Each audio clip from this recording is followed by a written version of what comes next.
Hello, good morning, everyone. Myself, Aman Kochhar, counseling psychologist, and I hope that you are all fine, doing fine, studying well. So आज का जो हमारा topic रहेगा वो एक next theory of intelligence के बारे में रहेगा, जो कि अगेन एक इंफॉर्मेशन प्रोसेसिंग अप्रोच के ऊपर डिपेंड करती है। और उस इंटेलिजेंस थ्योरी को डेवलप किया था अ ग्रुप ऑफ साइकोलॉजिस्ट, जिसमें एक इंडियन साइकोलॉजिस्ट जेपी दास भी थे और जैक नेग्लियरी एंड कर्बी इन 1994। ठीक। सो उस थ्योरी को बताने से पहले अगेन मैं बताना चाहूँगा कि इंटेलिजेंस क्या था, ताकि आप सारे स्टूडेंट्स को या जो भी इस वीडियो को देख रहे हैं उनको आइडिया लग जाए, उनको पता चल जाए कि इंटेलिजेंस होती क्या है। So intelligence was basically an act of thinking rationally and acting purposefully. And अपने इन्वायरमेंट से स्टिमुलस को रिकग्नाइज करके उसे अडेप्ट करके the process of learning, knowing, perceiving and understanding the stimulus and the aspects of attributes that are linked to the intelligence. So yeah, let's get started with the lecture of today's. So basically आज की जो theory है वो थोड़ी सी different एक approach handle करती है। और एक डिफरेंट अप्रोच किस तरीके की है वो बताने से पहले मैं एक बहुत ही स्पेशल जिन्होंने कंट्रीब्यूशन दिया था इस थ्योरी को पास थ्योरी फॉर्म करने में, तो वो थी हमारे पास अलेक्जेंडर आर ल्यूरिया। ठीक। तो अलेक्जेंडर ल्यूरिया ने क्या किया था कि इन्होंने ही बेसिकली इस थ्योरी का जो पास थ्योरी है, पास थ्योरी जो एक्रोनिम है PASS, तो इसका हमारे पास एक्रोनिम है प्लानिंग, अटेंशन एंड उसके बाद simultaneous and successive processing systems. ठीक है। तो ये हमारे पास 4 सिस्टम्स थे। और सबसे पहला हमारे पास इसमें आता है अटेंशन अराउजल। उसके बाद हमारे पास इसमें आता है, जैसा कि मैं बुक में भी देख पा रहा हूँ, उसके बाद हमारे पास इसमें आता है simultaneous and successive processing and the third one is the planning. But also एक फोर्थ वन भी डेवलप हुआ था पास मॉडल के बाद, जो था आउटपुट एंड एक्शन का मॉडल। तो उसको भी हम डिटेल में स्टडी करेंगे, पढ़ने की कोशिश करेंगे। बट उससे पहले एक अराउजल और अटेंशन का जो एस्पेक्ट है, सबसे पहला एट्रीब्यूट, तो उसको पढ़ते हैं और समझते हैं कि वो क्या है। I'm just quoting from the book itself so that there is no mismatch and the students don't get confused in what I am trying to make them understand. Okay. So yeah, state of arousal is basic to any behavior as it helps us in attending to stimuli. Arousal and attention enable a person to process information. So basically इस statement का कहने का क्या मतलब है, या ये जो हमारे पास पहला रिस्पॉन्सिबल यूनिट आया है, प्रोसेसिंग सिस्टम आया है, that is attention and arousal. तो व्हाट इट टेल्स अस कि दैट आप किसी स्टिमुलस से, stimulus is anything that is in the environment, तो वो एक स्टिमुलस है। उस स्टिमुलस से आप अट्रैक्ट किस तरीके से होते हैं, जो उस स्टिमुलस से आप अराउज किस तरीके से होते हैं, उस स्टिमुलस को अराउज करने के लिए उसमें क्या टेंडेंसीज है जिसकी मदद से वो अराउज आपको कर पा रहा है। Arouse is to make you vigilant, to make you attentive towards that stimulus. ठीक। So that is just the arousal part. And उसके बाद आता है अटेंशन पार्ट, जहां पर आप अराउज होने के बाद उस पर्टिकुलर स्टिमुलस या उस इन्वायरमेंट के साथ आप अट्रैक्ट होने लगते हैं, you become attentive to that. So that is the first aspect. An optimal level of arousal focuses our attention to the relevant aspects of a problem.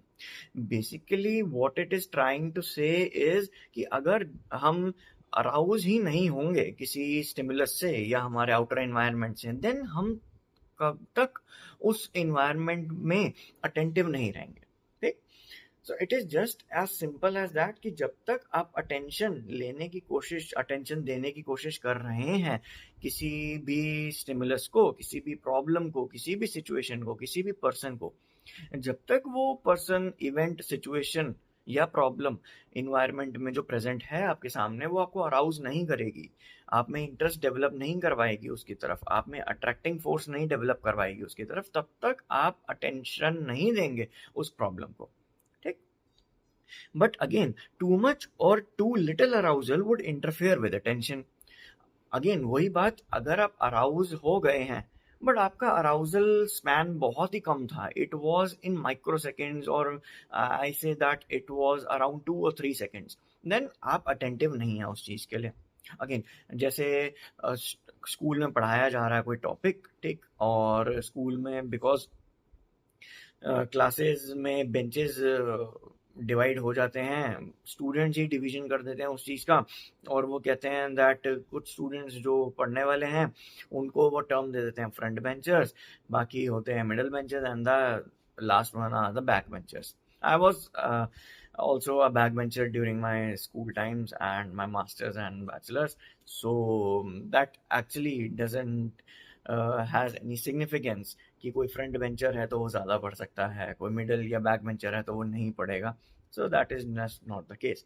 But हाँ, अगर आप एक बैक बेंचर हैं, और ज़्यादा माना जाता है ऐसे स्कूल्स में या स्कूल सेटअप्स में कि बैक बेंचर्स जो हैं वो अपनी ही लाइफ जीते हैं, उनकी एक उनका एक लाइफ जो है वो एक विजुअल में चलता है, and they are basically physically present in that moment, but mentally वो कहीं और ही होते हैं, ठीक है, they are in their own world. So I was also a student of like that same type. तो जा बिकॉज मैं अपने ही अपने फ्रेंड्स में या अपने ही कोई सर्कमस्टांसेस सिचुएशंस होती थी जहाँ पर मैं रहता था, but I use to study at home, so वहाँ पर मैं कोप अप कर लेता था अपने स्टडी पैटर्न से. So that was not such a problem. Yeah, again, सो अगर मैं स्टूडेंट एक लाइफ में एक बैक बेंचर बहुत ही कम अटेंशन दे रहा है, बहुत ही कम अराउज हो रहा है उस टॉपिक से, आई I can remember that when I was appointed as a counselor in a school, in a reputed school, so वहाँ पर when it was my first day as a counselor, as a school counselor, so I was a little frightened. मैं थोड़ा सा डरा हुआ in the sense अपने I was confident that I can deliver a particular amount of time and knowledge to the students, so that was not the issue. But what was the issue that is that I had some assumptions, I had some expectations of for myself and as well as for the students, because students के लिए भी एक बहुत ही नया concept था आजकल के time में स्कूल काउंसलर्स या काउंसलिंग साइकोलॉजिस्ट का होना. साइकोलॉजी बेसिकली एक बहुत ही नया और एक ट्रेंडिंग सब्जेक्ट है इंडिया में, जो एक अच्छे रैपिड ग्रोथ पे चल रहा है. सो मेरा भी फर्स्ट डे जब था, I was a bit nervous. I would not say that bit nervous, I was yes pretty much nervous on the first day. And I remember that I got the 6th H in the section of 6th H. I got the students of 6th class to deliver my first lecture on the school counseling or the topics that were assigned to me of the school counseling. So basically school counseling में होता क्या है that individual sessions आपको लेने पड़ते हैं, and students आपके पास अपने इश्यूज लेके आते हैं, एंड ऑब्वियसली वो स्टूडेंट लाइफ है, स्टूडेंट्स हैं, तो उनके इश्यूज भी उस स्टूडेंट वर्ल्ड से रिलेटेड होंगे, तो उनसे कुछ ज़्यादा आप एक्सपेक्ट नहीं कर सकते कि वो बहुत ही ज़्यादा एक हाइपोथेटिकल वर्ल्ड में जीते हैं और अपने प्री असम्पशंस के साथ वो जीने की कोशिश करते हैं. Basically they have their self centred model. अभी आने वाले चैप्टर्स में when I will be discussing about the Freudian psychoanalytic features, then वहाँ पर मैं एक सेल्फ सेंटर्ड अप्रोच आपको बताऊंगा कि क्या होती है. सो बेसिकली एक सेल्फ सेंटर्ड अप्रोच थी that the child is expecting everyone around him और हर कि वो सिर्फ उसको अटेंशन दे, ठीक है. तो वैसा ही केस मेरे साथ भी होता था. इंडिविजुअल सेशंस होते थे, ग्रुप सेशंस होते थे. सो वहाँ पर कुछ बच्चे ऐसे थे जहाँ पर फ्रंट बेंचर्स जो हैं वो स्टूडियस हैं, तो वो मेरे सब्जेक्ट को भी एक तरीके का एक सब्जेक्ट ही समझ रहे थे. काउंसलिंग, जनरल काउंसलिंग को भी वो एक सब्जेक्ट ही समझ रहे थे.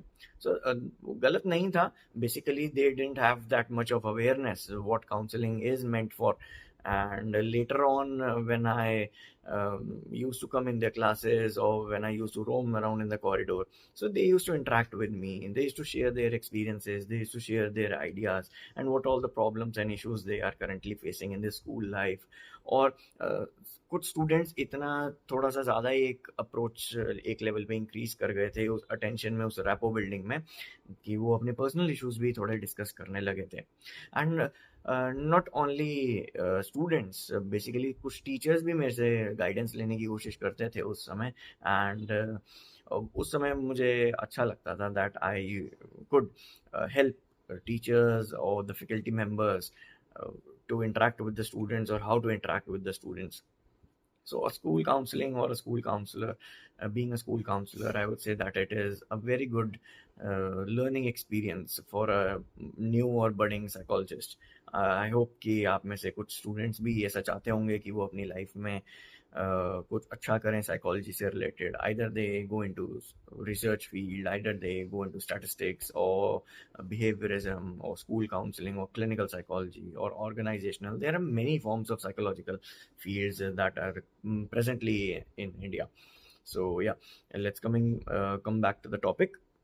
सो वहाँ पर कुछ स्टूडेंट्स थे जो अराउज कम होते थे मेरे उस टॉपिक से. They use to talk with each others, and मैंने ज़्यादातर देखा था कि वो फ्रंट बेंचर्स भी थे. एंड बिकॉज आज का टाइम जो है वो पुराने टाइम से बहुत चेंज हो चुका है. आज के जो स्टूडेंट्स हैं, कुछ स्टूडेंट्स ऐसे हैं, they just feel that school is just like their another home.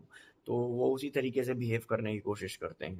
they don't actually are not aware, they are not aware of the term discipline. तो वहाँ पर वो थोड़ा सा लैक कर जाते हैं. But still they are kids, they are students, they are 12-13 year old. And तो उनको समझाना, उनको अवेयर रखना बहुत ही इंपॉर्टेंट चीज़ रहती है. So yes, arousal actually forces you to focus your attention on reading, learning and revising the contents of the chapters. Basically, अगर आप aroused हैं, अगर आप vigilant हैं, अगर आप hyper vigilant हैं, you want to have that context, that chapter, that article, you want to read that article, and you are interested, you are showing interest in that particular topic, then actually I would say that कि आप completely aroused हैं, and you want to transfer your attention from another world or your another imaginative place to that chapter or to that article or to that note. So that is what the first aspect is, arousal and attention. I hope that it is clear to you. And इसके बारे में मैं एक चीज़ और add करना चाहूँगा कि ये जो अटेंशन स्पैन या जो अराउजल का हमारे पास एक मैकेनिज्म डेवलप होता है, ये बेसिकली हमारे ब्रेन में होता कहाँ से है. सो ये हमारे ब्रेन में, हमारी ब्रेन स्टेम से होता है, जहाँ पर स्पाइनल कॉर्ड हमारी अटैच होती है ब्रेन का, जो मेडुला ऑब्लोंगेटा का पार्ट होता है. आपको मैं डायग्राम्स भी शो कर दूंगा इस वीडियो लेक्चर में, और आप क्लियर हो जाएगा बेसिकली ब्रेन फंक्शनिंग के बारे में, ब्रेन के अलग अलग पार्ट्स और एस्पेक्ट्स के बारे में.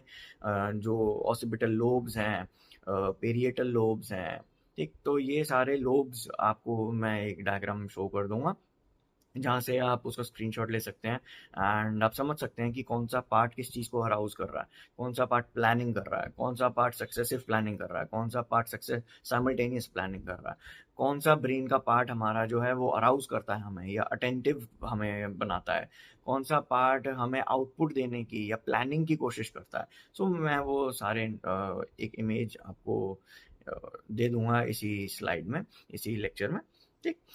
The first functional unit, that is the attention arousal, is located in the brain stem.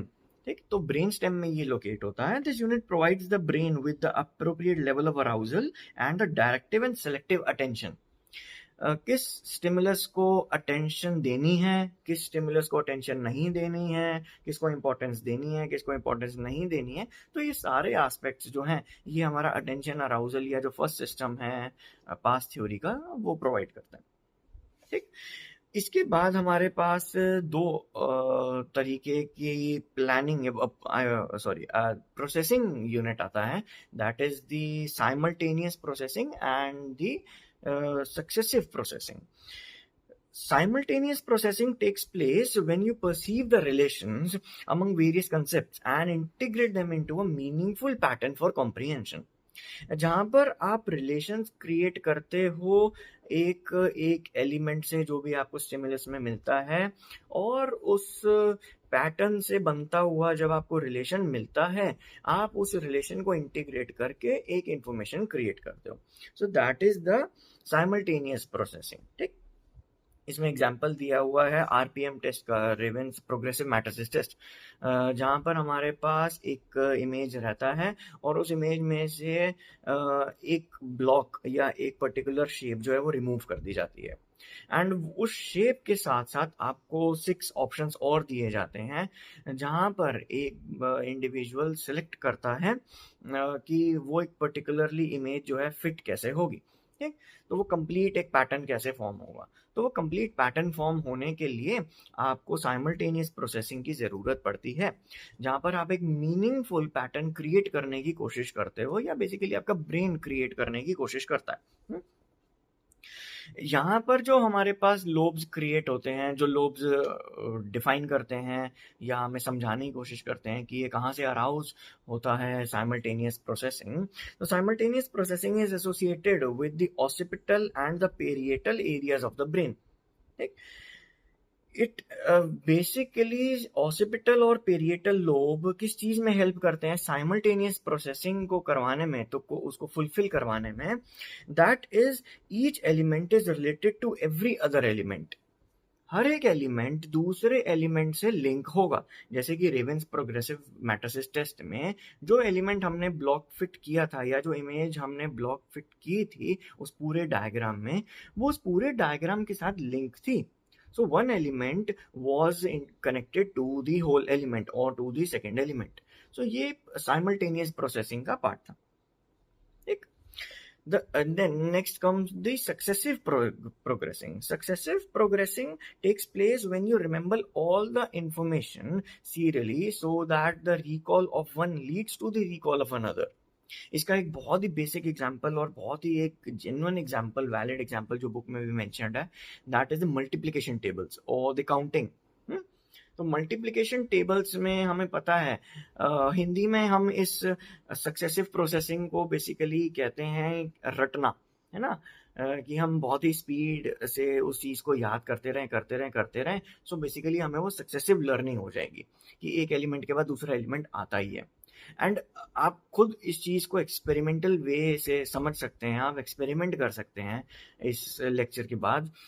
Suppose आप 2 या 3 या किसी भी नंबर का आप टेबल जो है बोलने की कोशिश कर रहे हैं, एंड जैसे ही आप फॉर एग्जांपल बोलते हैं 2 1s are 2, 2 2s are 4, 2 3s are 6, 2 4s are 9. तो जैसे ही वो एक मिस्टेक आती है तो ब्रेन को सिग्नल मिलता है. ठीक, तो ऑसिपिटल पेरिएटल लोब जो है सिग्नल देता है हमारे स्पाइनल कॉर्ड से जाते हुए हमारे उस ब्रेन में. तो वहां पर वो हिंट देने की कोशिश करता है दैट नो, ये जो सक्सेसिव प्लानिंग थी, जो सक्सेसिव प्रोसेसिंग थी, ये गलत है, इसका आउटपुट गलत था. तो उसको करेक्ट दोबारा करता है हमारा ब्रेन. सो वी से 2 4s are 8, है ना. तो वो एक जो अनकॉन्शियस, एक non voluntary, that is not in our control, एक एक्शन या एक रिस्पॉन्स आता है. So that is from our occipital and parietal lobe, and that is because of the successive planning.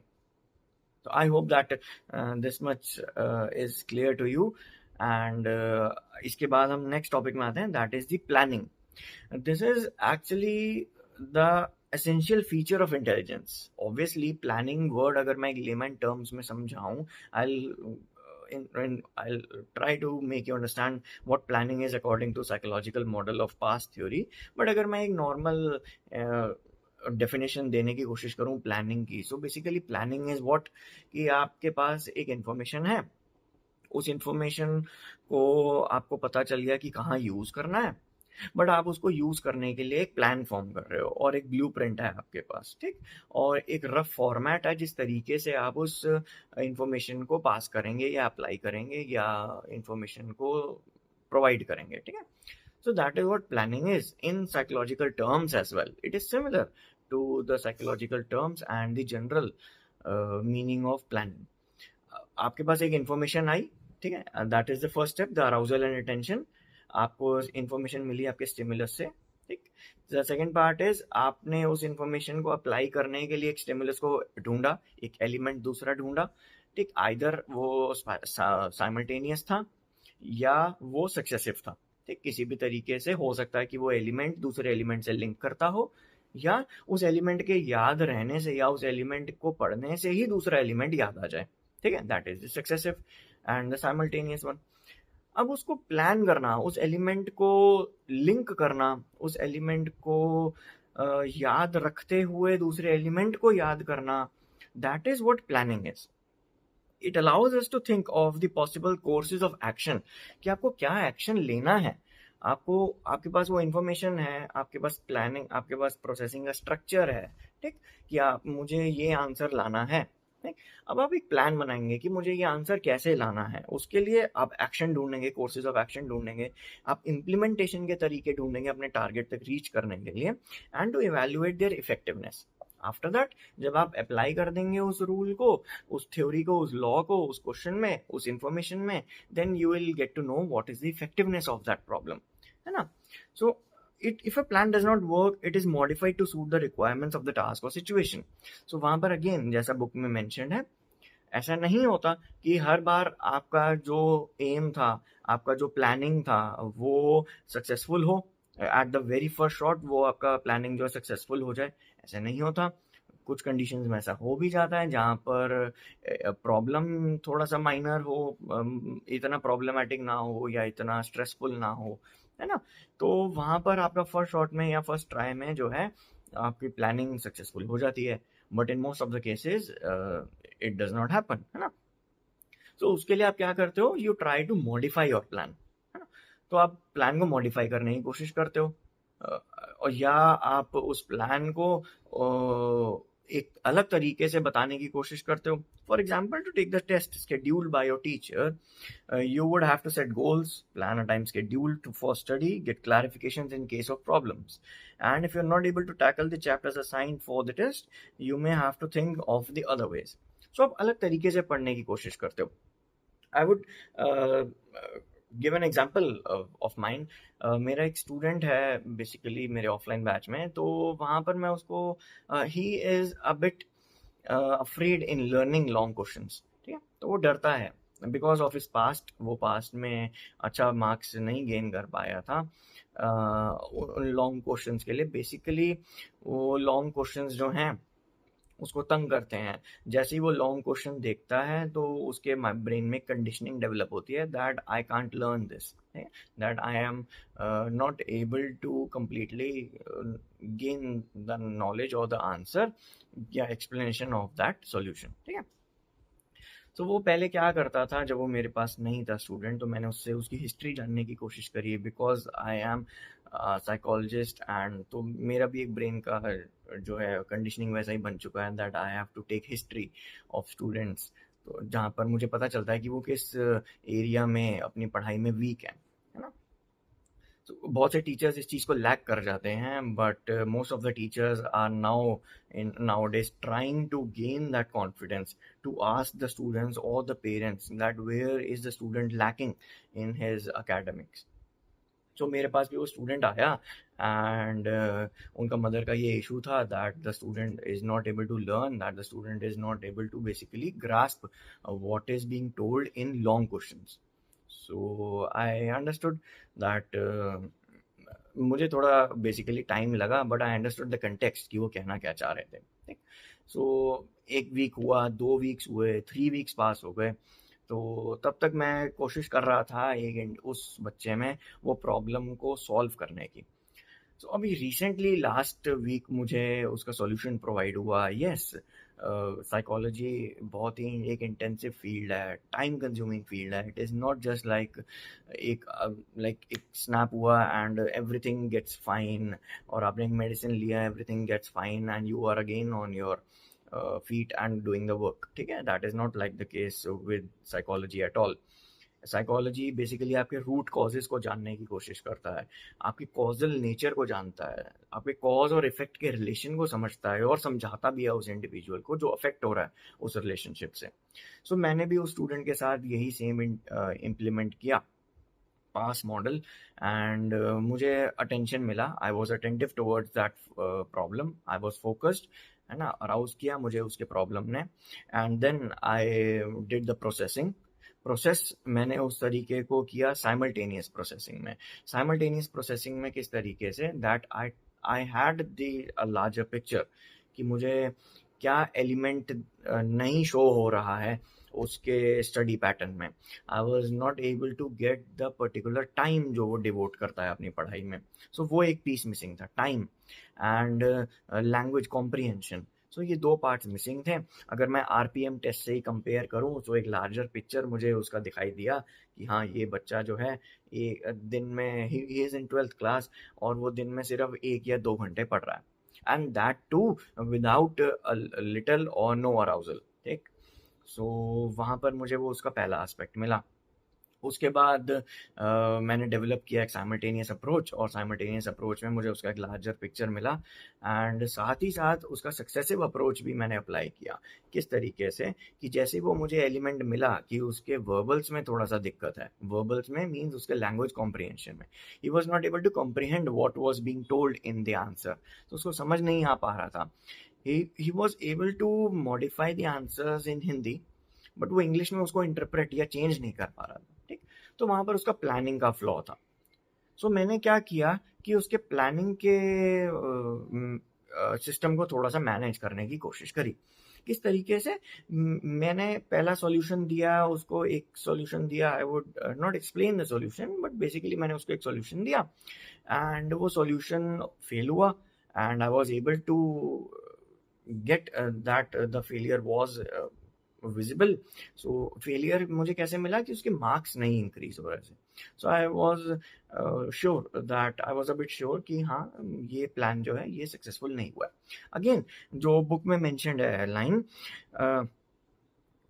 if a plan does not work it is modified to suit the requirements of the task or the situation। so मैंने उस plan को थोड़ा सा change किया, एक effective manner में present किया उसके सामने। लॉन्ग क्वेश्चन आंसर्स को, अब उसके long question answers basically chapters बहुत बड़े बड़े थे। ठीक है, उसके चैप्टर्स में अराउंड 12 to 13 क्वेश्चन थे, एंड मेजोरिटी में जो उसके क्वेश्चन थे अराउंड 9 और 10 क्वेश्चन जो थे वो लॉन्ग क्वेश्चन आंसर्स थे। Long question answer in the sense कि उसके हर आंसर में 8 या 9 पॉइंट्स होते थे, और हर पॉइंट के 2 या 3 लाइन्स होते थे। ठीक, 2 या 3 सेंटेंसेस होते थे। सो बहुत ही बड़े बड़े आंसर्स होते थे, बहुत ही मुश्किल आंसर्स उस बच्चे के लिए थे जो वो नहीं याद कर पा रहा था। So what I tried is that, मैंने सबसे पहले उसको असाइन किया कि आप हाफ चैप्टर लर्न करो। ठीक, 13 क्वेश्चन है, suppose 12 questions hai, you learn the first 6 and give the test, and again you give the second half, the other 6 in on some another day। ठीक, so उसने कोशिश करी, नहीं हो पाया। उसने मुझे आके बताया बच्चे ने कि हाँ सर मुझसे ना 4 क्वेश्चन हो पाए, एंड वो भी थोड़े बहुत हो पाए बिकॉज बहुत लेंदी क्वेश्चन थे, तो मैं ज़्यादा अटेंटिव नहीं हो पाया। सो आई अंडरस्टूड कि हाँ इसका जो सैचुरेशन पॉइंट है वो 3 क्वेश्चन का या 4 क्वेश्चन का। ठीक, तो मैंने क्या किया, अपनी अप्रोच को चेंज किया, प्लानिंग मैंने चेंज किया, जो मेरा ब्लूप्रिंट था माइंड में क्रिएटेड उसको मैंने एक डिफरेंट अप्रोच से उसके सामने रखा। चलो ठीक है आप 3 क्वेश्चंस कर लो।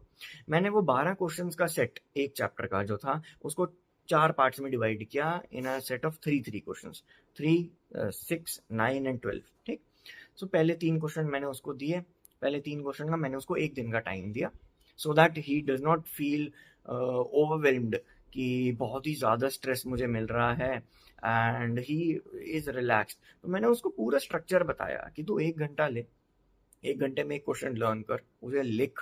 ठीक, उसके पॉइंट्स को डिवाइड कर दे, 8 पॉइंट्स हैं अगर तो 4-4 करके पॉइंट्स को डिवाइड कर दे।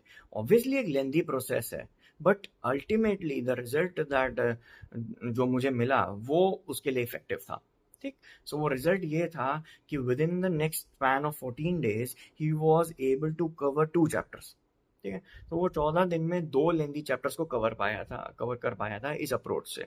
सो बेसिकली ये प्लानिंग की स्ट्रैटेजीज होती हैं जो आपको एट दैट मोमेंट समझ में आनी चाहिए, एंड ये चीज़ें एक आई वुड से एक मेंटल हेल्थ प्रोफेशनल ही आपको गाइड करे या बताए, सो वो बेटर रहता है। बिकॉज अगर एक I am not demeaning the teachers or the faculty members of the schools. They are doing their hard work. They are doing what they can do. Basically, they are doing more what they can do. But still कहीं ना कहीं teachers भी after all human beings हैं, तो वो किसी ना किसी एस्पेक्ट में लैक कर जाते हैं। So here in comes the professional which is able to provide you a suitable help or the strategy, so वो एक हर स्टूडेंट के लिए एप्लीकेबल रहता है। See, so this is what the pass model is basically। आपके पास information आती है। अब पास मॉडल जो डेवलप किया था नाग्लियरी ने और कर्बी ने एंड जेपी दास ने, बेसिकली इन्होंने इंफॉर्मेशन प्रोसेसिंग अप्रोच को अपॉइंट किया था। इंफॉर्मेशन प्रोसेसिंग अप्रोच जो है आईपी अप्रोच, वो क्या कहती है? इंफॉर्मेशन प्रोसेसिंग अप्रोच आपको कहती है कि according to this pass model, every other theory that was presented before them, be it Gardner's, be it Thurston's, be it Charles Spearman's, or the unifactor, or any other theory that was there, उस theory में आपके पास information आती है, आप उसको अपने situation में apply कैसे करते हो ये चीज़ बताई जाती है, ठीक? या आपके ब्रेन में क्या क्या एस्पेक्ट्स हैं, क्या क्या ब्रेन में कैपेबिलिटीज एबिलिटीज हैं, जो मेमोरी सिस्टम्स हैं, जो उस इंफॉर्मेशन को डेवलप करवाएंगे या उस इंफॉर्मेशन का आंसर बताने की कोशिश करेंगे, ठीक? But in this pass model, what these three people tried to engage, or what these three people tried to inform others was that कि इंफॉर्मेशन आपके ब्रेन में एंटर कैसे करती है। आपके ब्रेन में कुछ लोब्स होते हैं जो मैं आपको एक स्लाइड में शो कर दूंगा, कौन कौन से लोब्स इंपॉर्टेंट होते हैं।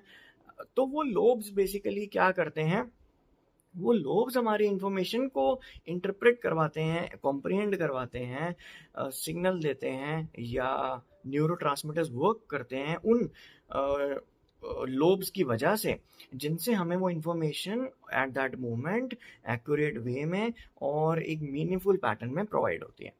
तो ये पास मॉडल ने बताने की कोशिश करी थी, ठीक? तो पास मॉडल की जो स्टेटमेंट है वो मैं अगेन बताऊंगा कि पास मॉडल की स्टेटमेंट क्या थी।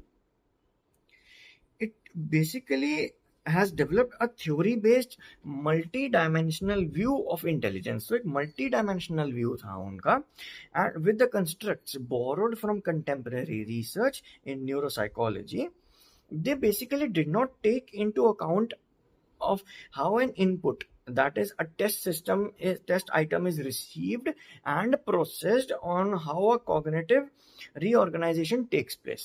So basically इससे पहले की जो थ्योरीज थी उन्होंने इस चीज को काउंट में नहीं लिया था कि एक टेस्ट का इनपुट रिसीव ही कैसे होता है हमारे ब्रेन में। ऑब्वियसली हमने ये समझ लिया कि टीचर कोई सब्जेक्ट पढ़ा रहा है, ठीक? टीचर उस सब्जेक्ट को पढ़ाते हुए आपके ब्रेन में सेम टॉपिक 15 स्टूडेंट्स को या 20 स्टूडेंट्स के बैच को पढ़ाया जा रहा है, और वही सेम टॉपिक हर बच्चे को डिफरेंटली लर्न हो रहा है, ठीक? ये चीज़ शायद से मैंने ये कंसेप्ट इंटेलिजेंस जब मैंने टॉपिक स्टार्ट किया था अपने सेकंड लेक्चर में, थर्ड लेक्चर में, तो वहाँ भी मैंने ये बताने की कोशिश करी थी कि इंटेलिजेंस किस तरीके से क्रिएट होती है। सो बेसिकली पास मॉडल में वो चीज़ को आई वुड से कि सिग्निफिकेंस मिला है, वो इम्पोर्टेंस मिला है कि इंफॉर्मेशन अप्रोच कैसे किया जाता है, ठीक? इंफॉर्मेशन प्रोसेस कैसे किया जाता है, उससे भी पहले इंफॉर्मेशन रिसीव कैसे किया जाता है, इस चीज़ का सिग्निफिकेंस, इस चीज़ का इंपॉर्टेंस दिया गया है पास मॉडल में।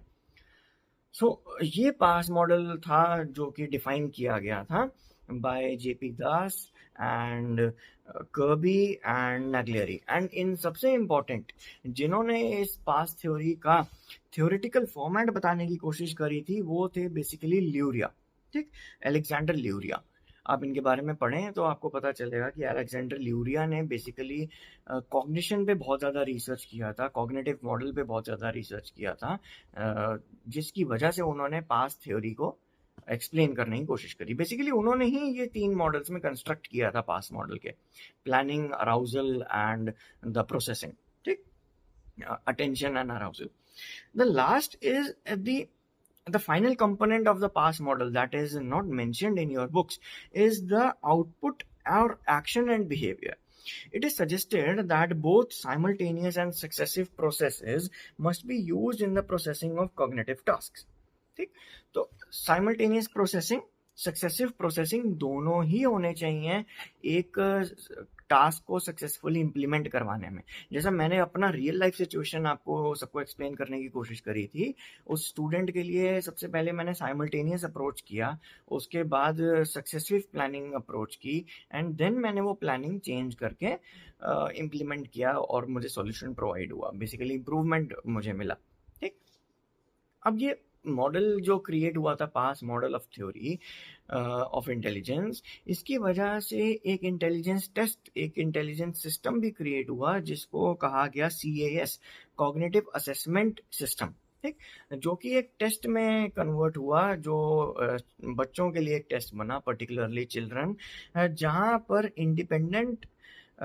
इंडिपेंडेंटली ये एक बैटरी ऑफ टेस्ट बना। What is meant by battery of test is, हो सकता है आप सबने एक टर्म जाना हो जो इंडिया में बहुत ही फेमस एक डेवलप्ड इंटेलिजेंस टेस्ट है, that is the Bhatia battery of test, है ना, और the NIMHANS battery of test, ठीक है, NIMHANS battery of intelligence test. So ये कुछ इंटेलिजेंस टेस्ट थे जहाँ पर हमें अलग अलग एस्पेक्ट्स को देखना पड़ता है, को समझना पड़ता है एक इंडिविजुअल में कि किस तरीके से इंटेलिजेंस एक एस्पेक्ट में, एक कैपेबिलिटी, एक एबिलिटी में अच्छी है, इंटेलिजेंस एक एस्पेक्ट में कम है, एक इंटेलिजेंस एक एस्पेक्ट में एवरेज है। ठीक, जो आपको डिफाइन हो जाएगा क्लियरली जब मैं नेक्स्ट टॉपिक, ऑब्वियसली जो इंटेलिजेंस ही है इस चैप्टर का, IQ इंटेलिजेंस टेस्ट, जब मैं वो बताऊंगा, ID इंटेलिजेंस डेफिशिएंसी, ठीक, और ये सारे टर्म्स जब मैं आपको एक्सप्लेन करूंगा तो आपको क्लियरली समझ में आएगा कि what the term intelligence is and how it is measurable in today's time. So जो बैटरी ऑफ टेस्ट CAS था, cognitive assessment system, basically cognition के जितने भी सिस्टम्स होते हैं, जो अभी हमने 4 सिस्टम्स पढ़ने की कोशिश करी, उन सबको एक असेसमेंट के मॉडल में क्रिएट करना, मेजर करना, that is what CAS is. The battery of test is meant for individuals between 5 and 18 years of age. 5 से 18 साल के बच्चों के लिए इस चीज़ को डेवलप किया गया था। The results of assessments can be used to remedy the cognitive deficits in the children with learning problems, learning disabilities, बहुत तरीके की learning disabilities, dysgraphia, dyscalculia, and ये अलग अलग एस्पेक्ट्स जो हैं, types of cognitive deficiencies create हो जाती हैं, intellectual deficiencies, IDs, learning disorders नहीं हो पाते, कुछ बच्चे जो हैं लर्न कम धीरे से कर पाते हैं, कुछ बच्चे डिस्कैल्कुलिया होता है, बेसिकली डिस्ग्राफिया होता है, they are not able to recognise pictures, symbols, mathematical equations, तो ये सारी चीज़ें, डिसलेक्सिया, राइटिंग, रिटन पोर्शन, उनका राइटिंग जो है वो एक up to the mark level पे नहीं होता, जो कि एक स्कूलिंग लेवल का होना चाहिए। सो अलग अलग लर्निंग डेफिशिएंसीज होती हैं, इंटेलेक्चुअल डेफिशिएंसीज, IDs, LDs होते हैं, जिनको हम इवैल्यूएट या असेस कर पाते हैं because of this cognitive assessment system. So I hope कि आज का ये लेक्चर आपके लिए इंफॉर्मेटिव होगा, हेल्पफुल होगा आपके एग्जाम्स के लिए, आपके फ्यूचर रेफरेंसेस में ये बहुत काम आएगा। एंड अगर आपको ये मेरा लेक्चर अच्छा लग रहा है या मेरा ये सीरीज ऑफ लेक्चर्स अच्छे समझ आ रहे हैं, इंफॉर्मेटिव लग रहे हैं, then surely you can give a thumbs up on the YouTube channel, on my YouTube channel. And if you are finding that anyone who is in your reach, जो चाहता है कि साइकोलॉजी पढ़े या साइकोलॉजी में उसका इंटरेस्ट है, but he is not able to get that mode of education, then surely I think that this video is much helpful to that individual, to that person. So आप share भी कर सकते हैं इस वीडियो को, एंड टाइम टू टाइम ये lectures provide होते रहते हैं। Every day I publish this videos, I upload this videos on my YouTube channel, तो उस चीज़ के लिए आप सब्सक्राइब भी कर सकते हैं। and I hope that this lecture is very much informative to you as of the previous lectures. So हम मिलेंगे कल एक नए लेक्चर के साथ जहाँ पर मैं बात करूँगा इंटेलिजेंस की, IQ की, and the most important aspect in intelligence or basically in psychology is a normal probability curve, that is the NPC, or what I used to call it, our fellow students, our professors used to call it the normal bell curve. ठीक, तो उस bell curve को understand करेंगे, समझने की कोशिश करेंगे कि इंटेलिजेंस किस तरीके से मेजर होती है, एक आईक्यू का डेफिनेशन क्या है, एंड इंटेलिजेंस अलग अलग कंट्रीज में किस तरीके से डिफाइन किया जाता है. So keep studying and all the best. Thank you so much.